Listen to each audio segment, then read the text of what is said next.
Hi, hello, good morning. This is your Yuyo Sam. Welcome.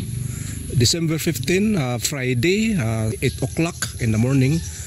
Noong December 14 ay may delivery galing sa Lazada. Nakapangalan sa aking kapatid. Ako ang nakareceive at ako ang nagbayad doon.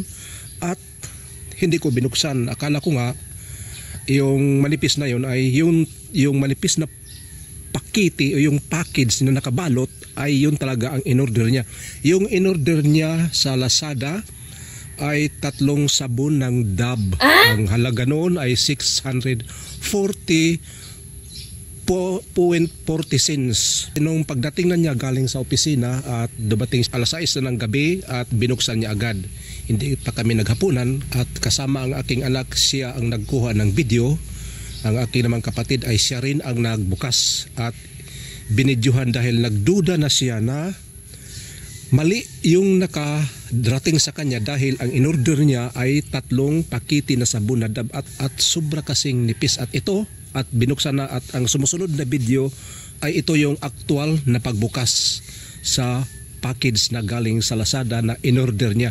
Sa tanang buhay niya na pag-order sa Lazada ay ngayon lang siya na scam.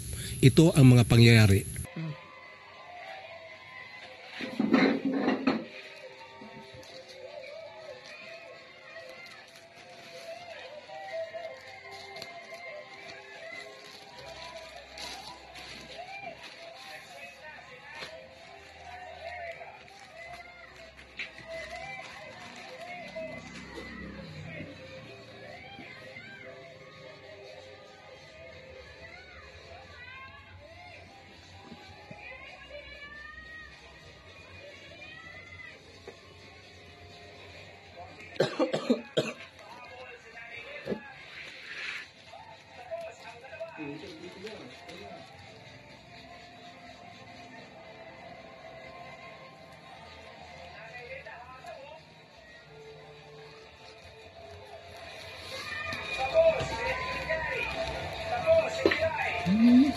Saan tao gitu?